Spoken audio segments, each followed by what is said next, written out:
Okay, Mutelevu nkwaniriza nate ku mukutu gaggadde bagwita Kojja Kagatto exclusive. Thank you so much. Wali nnyo kubeera ngolaba. Bali focus mukola kyamaanyi nnyo era ne Ebron Media. Nze Ade Wilberforce Sekirime Muyanja ndine Kojja tuna kwa tubambaga. Twakusuubiza okuwanga series oba emboozi ez'enjawulo okulaba nga tukuyambako okumanya ebintu bingi ebigenda mu ggwanga lyattu Uganda naddala abo byotaalabako byotaawulirako byotasomako ku social media oba mu mawulire ag'empapula. Ndine Kojja okulaba nga tutangaza batukuba torch mu bayimbi bano abasatu. Mwayagadde nnyo seru yaffe bwe twakoledde comparison wakati wa Basudde, Kasozi ne Kafeero. Kakati tugambye nedda katunona abasatu bano ennyimba ez'amaanyi buli omwezi okuba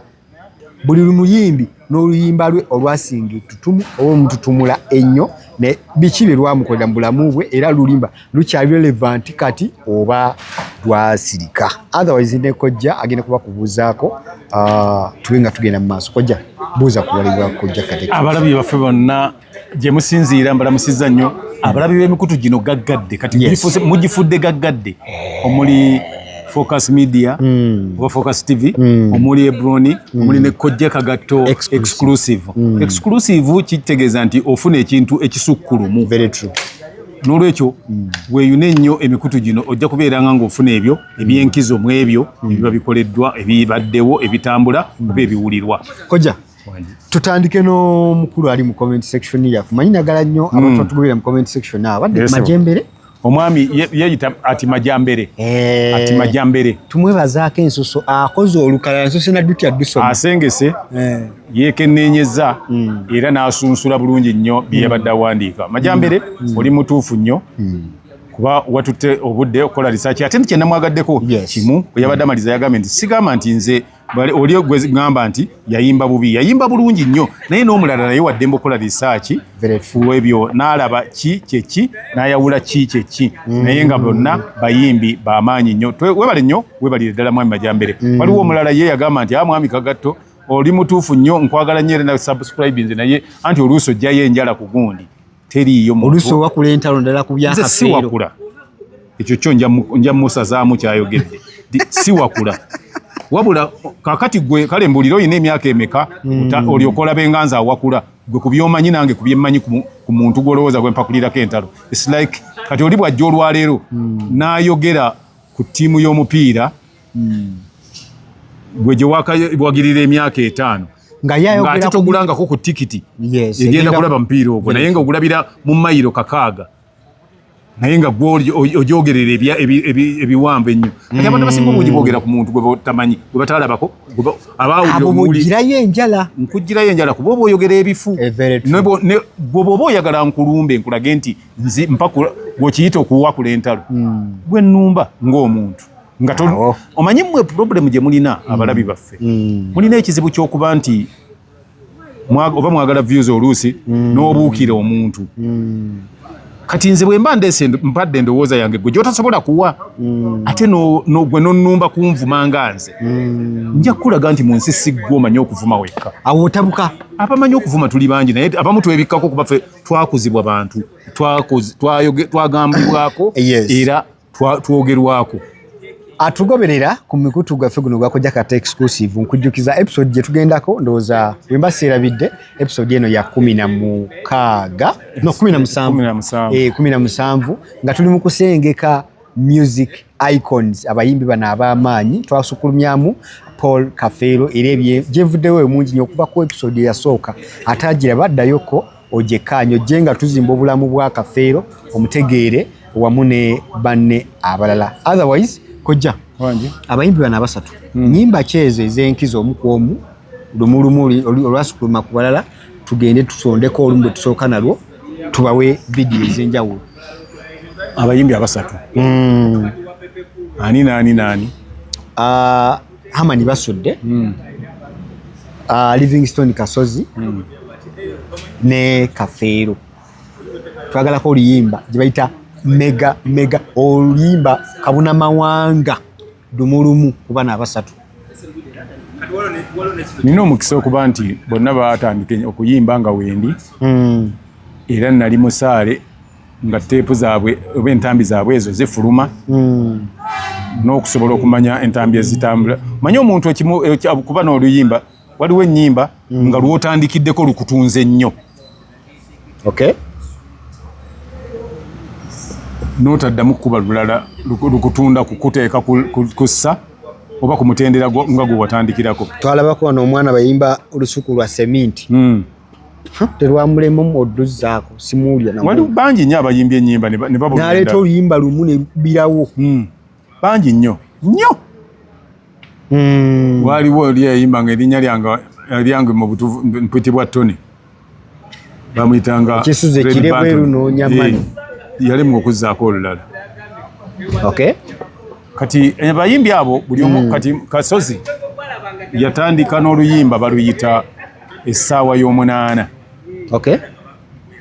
mu 1987 mwattu n'abeerawo n'atambulirawo bw'ati terwamutunda nnyo naye ate emabega oluvannyuma lw'ebbanga nga liyiseewo nga wazzeewo competition mu kisaawe kya music w'ekika ekyo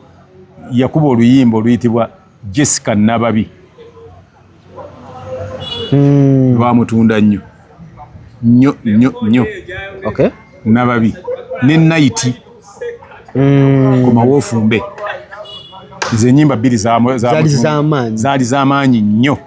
Kasozi ne zimutundira ddala nnyo n'abaali batamumanyi ne bamumanyira okubulanga njagala luli Jessica Nababi njagala Nababi ow'embikko ne baluyita ow'embikko Nababi ne balyoka balita no Night ku Mawofumbe nga Kasozi yeegayirira Night nga nalwo lulungi nnyo era lwatundira ddala mu lunaku olwasookera ddala lwatunda copies bwenjogera ku copies mba ntegeeza teepu ezo zobatunze lwatunda cartons 75 nga bwe katoni erimu mmeka 2 awalina calculator akubisizzaamu anti zibeera 1000 zibeera 3,000 teepu 3,000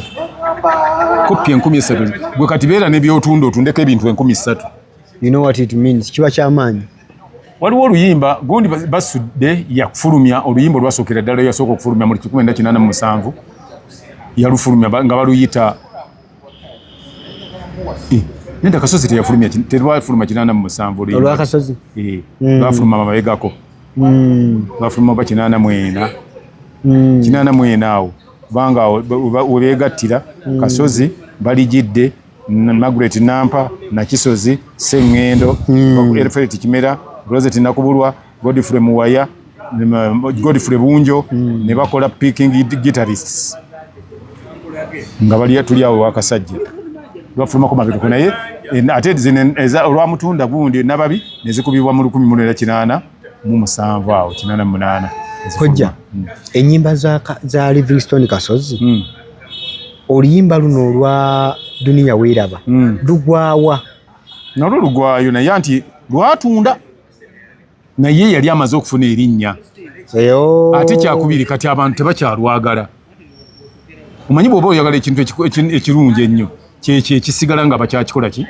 bakyakyagala kati olwaleero n'okuba muvubuka munnange era bakyalwagala so okuba Dunia Weeraba ate ng'olina yaluyimba amaze okufa kandi abantu omanyi oluyimba bweliitirira ennaku ennyo ate abantu balutya abantu balutya n'abandiguza ati hasawa saagala lundeetera okujjukira kino naye ate webonye ate omusajja nga gundi bwe yayimba Kafeero yalina ennyimba lwe yayimbako essaawa y'okuzaawa ate abantu balwagala n'olwaleero balukola ki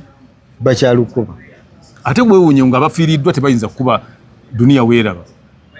naate basobola okukuba essaawa y'okuzaawa bannange Dunia Weeraba nzanyeze tebasobola ddu kuba kulumbe naye ate essaawa y'okuzaawa ekiriyo mu matumbi ndowoozezza essaawa y'okuzaawa buli omu n'ekiro naani aluyimba kuba lulombojja ne lulembojja binasibeerawo weefumiitirizaamu ebinaabeerawo nga ofudde abantu ngeri balayisaamu abaana bo abantu abatamanya bye banyaga gye byava byonna birombojja so lirwali lwogera ku ye obulwadde engeri gye bumulumamu kati abantu tebagala babeera emotional tebagala kuwulira nnyo ebintu bya nnaku naye wano ate luno lubanga ne luba nti lubangula abantu okuba nti balaama bakola ki bategeka abaana baabwe babenga basigala olw'okyukani Walumbe Zaaya kati ate Walumbe Zaaya ye yali naye yannyonnyola engeri olumbe gye lunyakulamu abantu yali teyeeyimbako ye buli lwoba weeyimbako gwe kennyini omuntu afuuka aba emotional bw'oba weeyimbako kitegeeza nti by'oyimba tebijja kuyamba balala wabula oyimba ebibyo ebikutuuseko mu bulamu bwo kojja nga binnakunyiza n'okubamu oluyimba bwenkuba oluyimba kati ate bwonyumiza nengira ebibyo mba nnyumiza nti nga nawulira ebyakutuukako naye bw'oba onaakola oluyimba olulungi ate ng'oyagala kuyimba kufa lema kuleeta nfuemu yokka gwe eyiye kulumye kati olibeera yayimba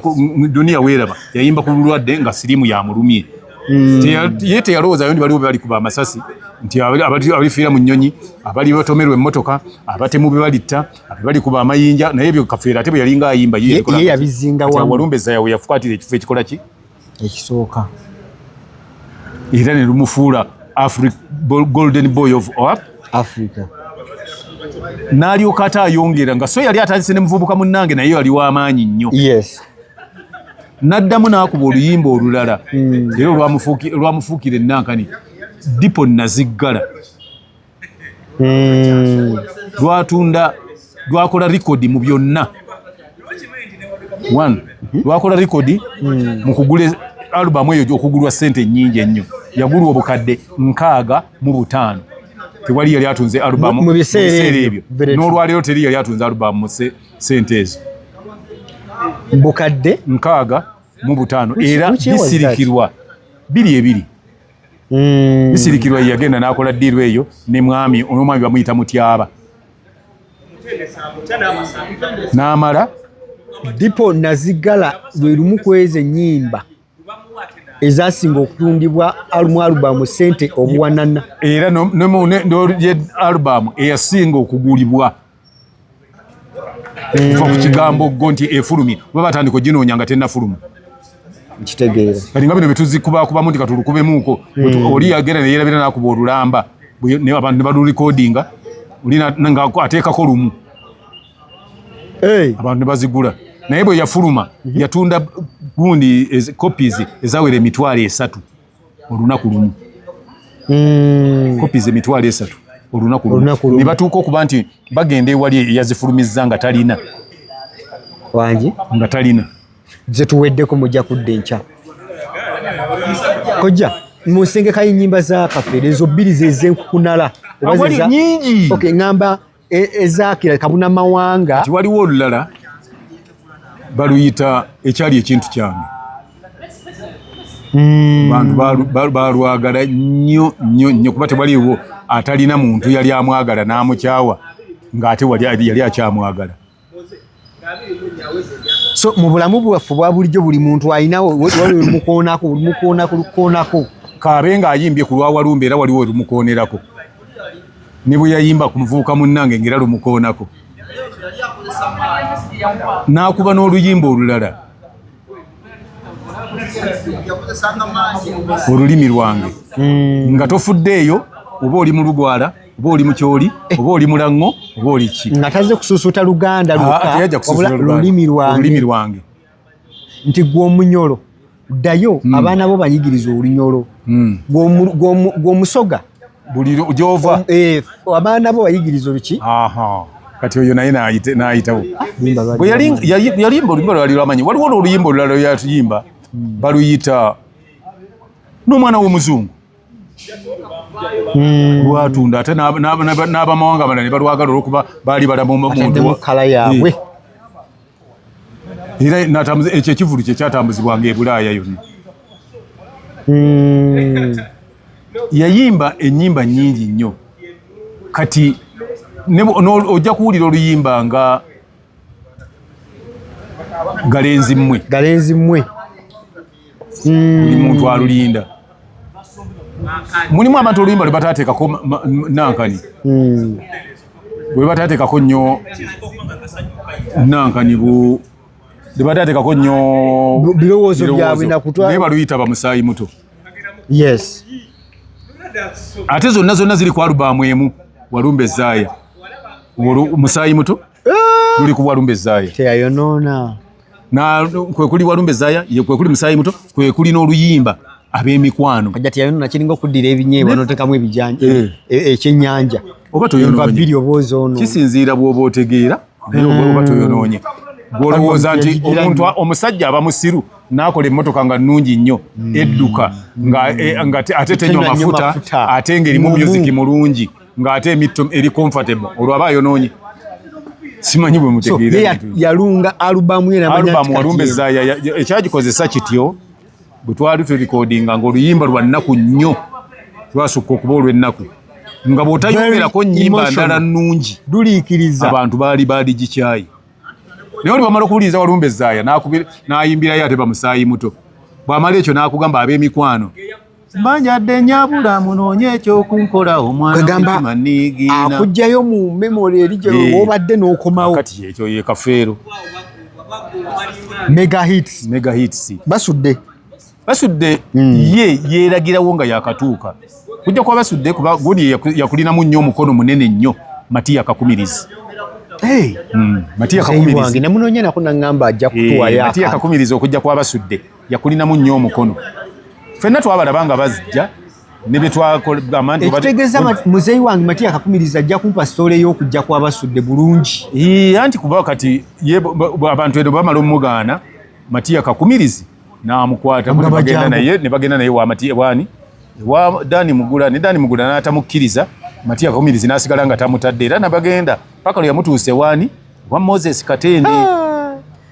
Muzeeyi wange namunoonya akajja kumpa sitoole eyo abirina mu bungi manyi buli omu aba alina omuntu gw'alina gw'alinako wakati basudde bunkujja akubye oluyimba olwo mukyala Mugerwa mega hit naye oyo ate ye yasinga okuba ennyimba eziri ennyingi nga zonna ziri ku gundi emu yakuba oluyimba olwo mukyala Mugerwa n'akuba Linda Ziwere ku alubamu y'emu. Yes.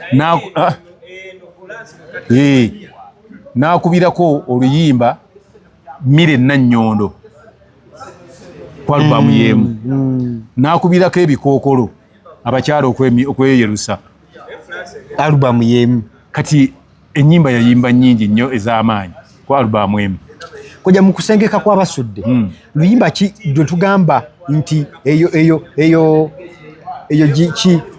Range Rover nti olwo dwo dusajja yakuba ennyimba ez'enkana eziri ku level emu nnya mukyala Mugerwa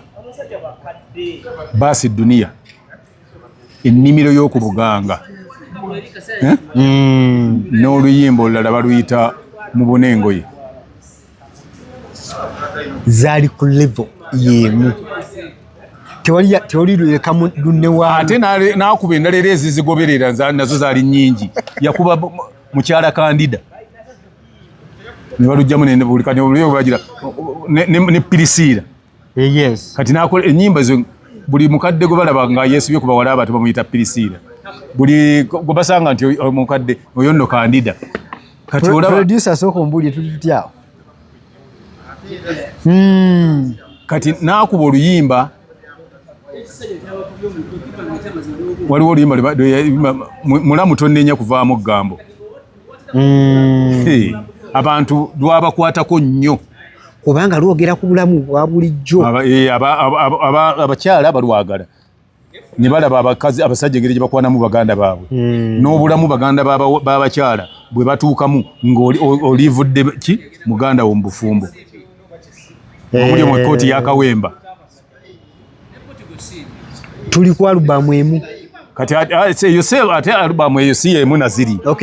ate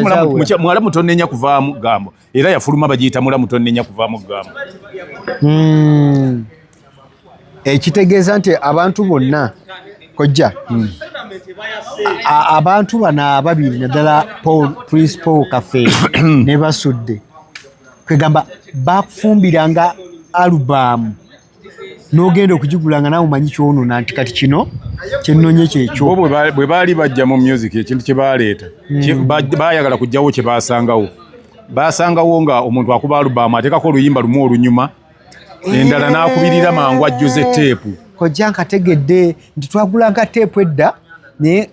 njogera kuba kuno omulembe gwaffe guno guddako awo ng'ogula teepu naye ng'omanyimu ennyimba bbiri. Naye ono yayagala nti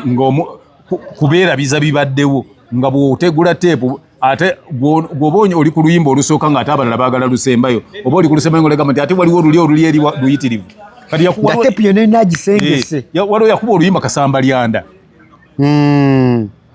Yakuba Kasambalyanda n'akubirako oluyimba baluyita Akaddanyuma. Awo. Akaddanyuma lumanyi bawona abantu balutuuma Kerementina.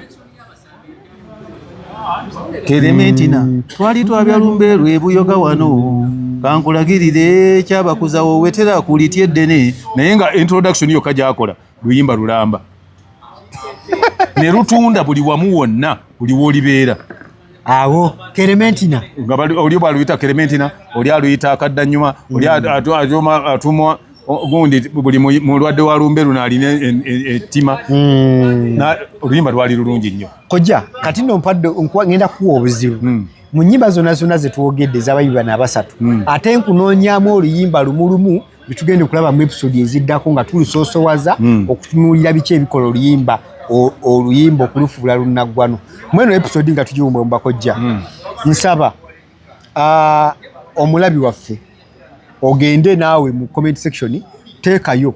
biki ebyo nnyimba kigwe z'owulira ez'omuzinzi obula kojja yagera kuno oluyimba lumu tugenda okusanga mu episode ezijja wali mu maaso nga tulusoosowaza okuwandiika composition yalwo impact kiye lukola mu community lukyaliko oba nedda nitujja bitunda naye kojja nsaba bana basatu nondire oluyimba lumu omulabi waffe lwagenda okusanga mu episode ziri ezijja oluyimba abantu ate ekikusesa muze nkugambye zonna ate oluyimba ate buli omu oluligira ate luyinza obutaba nga teruliiko kuzenjogedde. Ate Kafeero ate yakuba Kampala mu kkooti n'adda wali Kampala mu kkooti teruliva ku ki n'atweka wali n'atuula bwe yaluyiiya ebigambo bye yakozesa buli kimu kyonna wadde nga lwalimu enkaayana nti ate si yaluyiya naye nga byategerekeka naye nga yayiiya nnyo omuyiiya yayiiya nnyo. Koja olwo ne Walumbe Zaaya tubateeke ku malinja abiri Walugunde yakyasingako aliwa Walumbe Zaaya kubanga yafuuka legendary song. Kakati olw'omulabi waffe ono agoberera tugenda tuleeta mu episode ejja wali mu maaso nga tulugaziya basudde yayimba mu zonna ate kale ekiwuka ekyagwa gundi yayimba bulungi nnyo ng'ayimbye mukyala Mugerwa n'atunda nnyo. Manyi waliwo oluyimba okutunda okukyaka n'okumanyika. Okutunda ennyo okukyaka n'okumanyika abantu bayinza oddugula nga baalugula mu bungi wayinza okuba nga abantu baalumanya nnyo bwe balugula mu bungi ne lukyaka nnyo abantu lumanyika naye ate oluyimba luyinza okukyaka wadde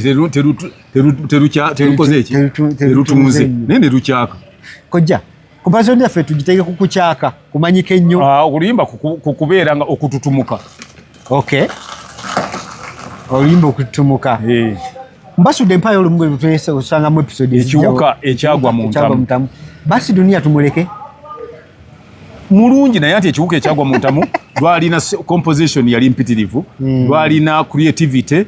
lwalina impact lwalina impact neyanza nnyo sebo neyanza bonna taata tuli mu dakika mmeka abiri munnya njagala jjumba kugunje oyo manyi twalinga ne mwannyinaze kakati oluyimba lwakyaka lwalina buli kimu ekyali kyetaagisa kyalimu ekiwuka ekyagwa mu ntamu bingi nti nalwo lwali recognized by Ministry of Health nga Ministry of Health oluyimba olwo ne balukuba bwe bati n'otuula n'oluwuliriza enkyokeera mu ddwaliro okukebera oba oli mulamu contribution eyo kojja ng'abantu badde bansaba baasi duniya anti mbadde ngamba nti wabuuzizza nze singa babadde bakusaba nabo bandibadde be bakuwa ki eyaabwe nabo bajja kuwa eyaabwe nze mbadde njogera ku nze kuba nze bwe ntyo music bwe mutegeera ate n'embeera eyaliwo nga lufulumye ngimanyi kati bo balukusaba lwakuba bino ebigambo bibawuliramu naye nange twatuula ennyimba ne tuzisengejja kituufu era olwo luyimba ekiwuka kyagwa mu ntamu nga bw'aba anaakola sho yagenda ng'oddumala nga abantu abasinga badduse mu hoolo agenda okwekeberamu nga abasigaddemu bonna buli omu takyayagala kunyumya na munne bino be babeera beekutte bati nga buli omu yeetadde. That's how impactful the song was. Kati oluyimba luli lwatuukanga ekiseera ne lukuyingira mu mubiri ne lukusonsomola yagendanga n'agamba nti buli gwe ntunuulira wano mufu nti ekibi nti buli mulwadde wa lumbe luno ate alina ettima ate nabugamba nti ekyoggulo okirya Masaka ekyo kirya simanyi mbuya kyenkyo kirya seguku ekyeggulo mbuya awo kikyosuubira ekinaavaamu ate manya nti kino nanke ekyagwa mu kigu ekigugu okimanyi ekigugu kimanyi gwe mutego ogutega enkima naye bw'okiyinga ekigu kakati n'agamba nti omuti ogw'omuyembe ebibala byanga byabala kuli naye manya nti ate ebibala bwe biba bibala eno ku busanso kakati abantu balyako amatabi eno gye busookera eno kuba buli alinnya walampa gyasookera wano n'abayita ku kkubo banoga gya ku kkubo naye kati bwe biggwawo kitegeeza ojja kuwalampa ogenda eri munda kakati ye muntu kati ebibala ebiwoomu byali mu nsi bwe biti abantu ne babiryalyako ne biggwawo ng'okugenda olina kwesolosa buziba ng'ate kuliko omulyango gumu naye nga bw'oyingira gwe lw'oligendayo nannyini kigulu tegule emmanduso ye n'abaka emmome oligenda okudda nga baasibyewo tetukyalina woyita ng'olinga ali mu kirombe kya zaabu kati olwo oluyimba lwali lunene nnyo twana accident nti abantu lwabayamba ne mu kugenda abamu ne batandika okukozesanga obupiira bukali mpitawa nga bagenda mu bikolwa ebyekwegatta kojja eyo episode tugenda gikwata mu maaso wali nsaba otugoberere era ogenda mu comment section kyokkaanya kyotakkaanya ffe tuli free kuba lwa nsonga buli muntu alina endowooza ye era nga bwe twasomye comment eyasoose kojja Kasozi luyimba ki olwo lwetuyinza okusukkulumya muzinaazo omulabiri waffe lwanaasanga mu episode mu maaso wali oluyimba abantu bajja kuwuliriza buwuliriza luyimba oluyitibwa enyimbo manyi kati ffe tuzitegeera bwaffe n'abawuliriza oba abalabi baffe bazitegeera bwabwe ate abalabi baffe bo bazitegeera lwakuba bawuliriza opulirize naye ffe twalabanga ne shows nga bazikuba live nemubuuza naye lwaki buwayiiza bwe tewakoze bwoti oluyimba Kasozi lwe yasinga okumaliramu amagezi ng'ayiiya baluyita muka kitange mpayo layini kojja yandiise ennyama etayidde taata we kitaawe yamuzaala n'amuleka gye yamuleka bwe yamuleka n'agenda n'afumbirwa awalala n'azaalayo abaana Kasozi aba atambula akwana omuwala bw'akwana omuwala n'amugamba nti nze sibeera na musajja nga sigenze ewa tagenze waffe Kasozi agamba nange sibeera na mukazi nga sigenze waabwe n'olwekyo bw'otagumiikiriza mmale genda wammwe sijja kuwasa Kasozi akwata tebalemagana Kasozi omuwala agamba nange ntikkiriza kuba nange bulijjo kyenoonya naye Kasozi agamba nange munnaye ewaffe bandyagadde nnyo ngende omukazi gwe nnina nga bamanyi gy'azaalwa bw'ayagenda okugenda ewaabwe w'omukazi ye gundi yagenda okulaba Kasozi nga taata maama asanyuse nnyo n'agamba nti maama ndowooza bambi oyawulidde nti mpasa naye najja ku mukolo ndowooza yeekubyemu mu mutima nga tamanyi nti nno wazze bamuyise nga maama w'omuwala agenda okwanjula kumbe bulijjo nno Kasozi yakwana mwannyina olyo nabo oluwuliriza baluyita muka kitange lwerimu ku nnyimba ezisinga obulungi composition was original ate nga it was a true story ekyokubiri nga ekwata ku buli muntu yenna kye tuyita mulino nga yali agezaako okuyigiriza abantu okola reunion n'abakazi okubanga nga babadde banoba okupima akadde naddira abaana be n'abayita olunaku olumu beyazaala beyaleka buli omu gye yamuleka n'abasinkanya kye tuyita reunion esebo kale tetuyinza kubanga tusukka wano abadde ko Jack Gato exclusive abadde ku Focus 256 mwebali nnyo okubeera nga mutulaba mutukkirize episode eno eyokola comparison mu nnyimba zino ekome wano tugenda kujja ne episode maaso wali nga tusukulumya oluyimba nga bwe tubadde twogera olumu tutunuulire empandiika tutunuulire impact gye lwalina ensabika y'ebigambo amakulu ki amakusika eggwe gotamanya ku luyimba olwo etugenda okuba ntusoosowaza otherwise bingi bye tukyakufumbira nze Ade ndi ne Kojja Kagato for now bye bye